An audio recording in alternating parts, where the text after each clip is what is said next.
Since the very dawn of civilization, humankind has toiled to change the face of the earth, to design dwellings that redefine the destiny of individuals and of nations, to fashion the facades of towering tombs and mighty mausoleums, to cut stone from the bowels of the earth and carve columns to praise the heavens, to dream up the most inspired of follies for frivolous fun and decorative design, to give a seat to thunder where crowds can roar and cheer at the most sensational sporting spectacles, to provide places of learning where the yearning for knowledge can meet with a desire to teach, to throw extruded steel slabs and muscular cables across the rivers and ravines that divide us, to raise the status of cities and create the very profiles of promise and reward. And now, more than ever, to use the power of human ingenuity to create buildings of increasing energy efficiency. This is the true power of property. This is how we ensure that the marks we leave on the planet today can become sustainable legacies for the generations of tomorrow.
Welcome to the 44th SAPOA International Convention and Property Exhibition 2012, sponsored by NetBank Corporate Property Finance. Welcome to today, tomorrow.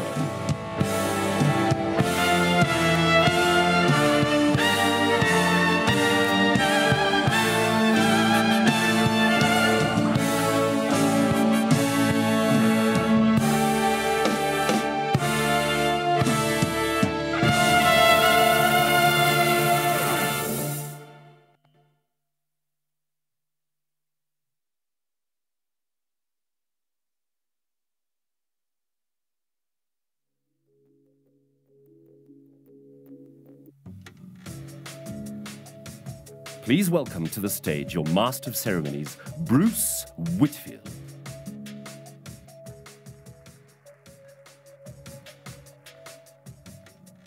Eat your heart out, Peter Pan.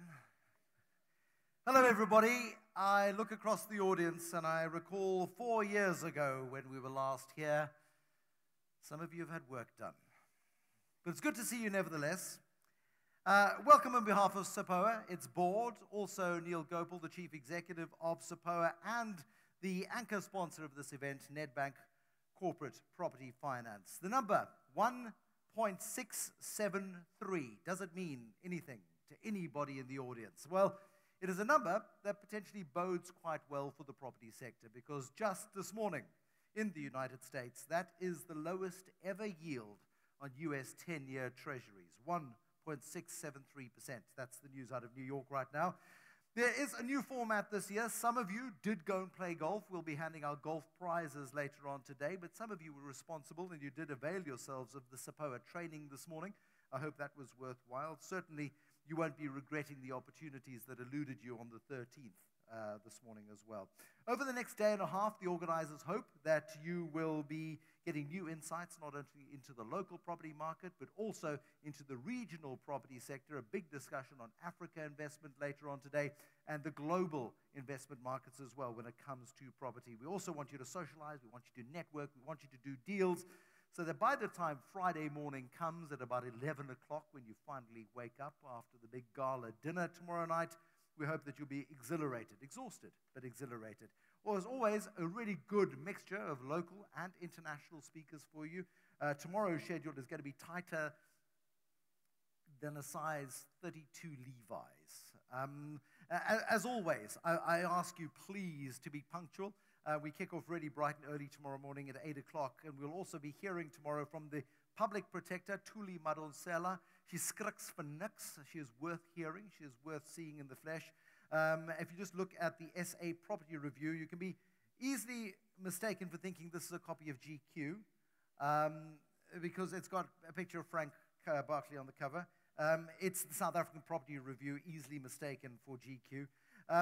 If you read Neil Gopal's editorial in there about the status of the Department of Public Works and the way things are working there, certainly very valuable to be hearing from Thuli Madonsela tomorrow on that. The former president and Nobel Prize winner, F.W. de Klerk, I met his bodyguard today. He skriks for niks. I know that now, meneer de Klerk. We will be respectful. A big discussion also today on the future of Africa investment. There's huge Chinese and Indian investment going into large parts of the African continent. Increasingly, we're seeing lots of oil money from the Middle East come into parts of the African continent as well. Should you be taking the continent more seriously or not? We'll have both sides in our panel discussion this afternoon. Also, an awesome property expo. I had the privilege of being one of the judges on that property expo today in terms of the exhibition stands.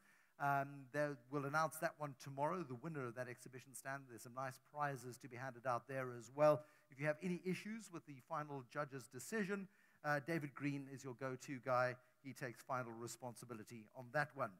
My job today is to connect the dots and to keep things going as smoothly as possible. A brand new innovation at this year's, the 44th annual SAPOA convention.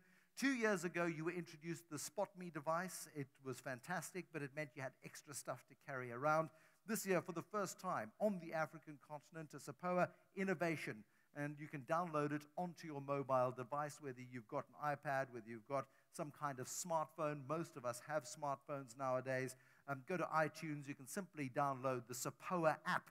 It's called App Me. You go to the SAPOA app, download it. It'll give you all the information you need, all of the schedules. You can even link it to your diary so that you don't miss out on the talks that you certainly don't want to ignore this year.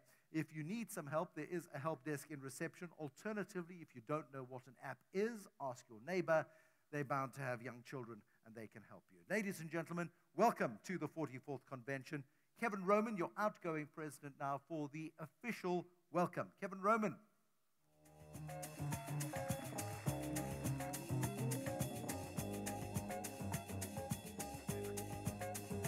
Thank you, Bruce. Good afternoon, ladies and gentlemen, and thank you for your attendance at the 44th SAPOA International Convention and Property exhibition sponsored by Nedbank Corporate Property Finance. And it's my pleasure and honor to welcome all of you here today. A special welcome to our honored guests and speakers, sponsors, and delegates who number in excess of 1,170 delegates here today.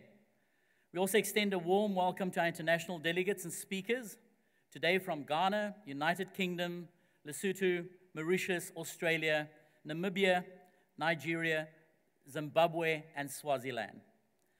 I extend a special welcome to the former president, Mr. F.W. de Klerk, and I will only be here tomorrow, the SA Public Protector, Advocate Thuli Madonsela, the CEO of the Gauteng Economic Development Agency, the CEO of Trade and Investment KwaZulu-Natal, the CEO and Chairperson of the Estate Agents Affairs Board, the President of the South African Council of Shopping Centres, the President of the Women's Property Network, the CEO and Chairperson of the Green Buildings Council of South Africa, the City of Tshwane, the City of Johannesburg, the City of eThekwini, the Provincial Government of the Western Cape, the Department of Rural Development and Land Reform, the Development Bank of South Africa, the East London Industrial Development Zone, the Eastern Cape Development Corporation, the South African Facilities Management Association, and the South African Revenue Services, and the other dignitaries present.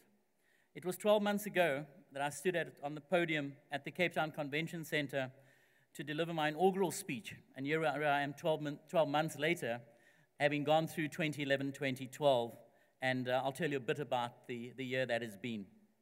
SAPOA is committed to providing its members, you out here and many others, with relevant services and continue to remain a relevant organization, increasingly so in the changing legislative environment. SAPOA's main areas of focus for 2011 were as follows: education and training, industry research, monitoring and acting on legislation which impacts on the property industry. To better and more effectively serve the industry, we've appointed qualified professionals at SAPOA head office with the appointment of a full-time advocate, and that was in August 2011, as well as the recent appointment of a legal manager in January 2012. Some of the highlights of the last financial year are as follows. We are pleased to report the financial performance of the association for the year ended December 2011. Revenue stands at 23.8 million, and it's up 19% compared to 2010. While retained earnings at the end of the year declined by 9.7% to 7.8 million. Membership increased from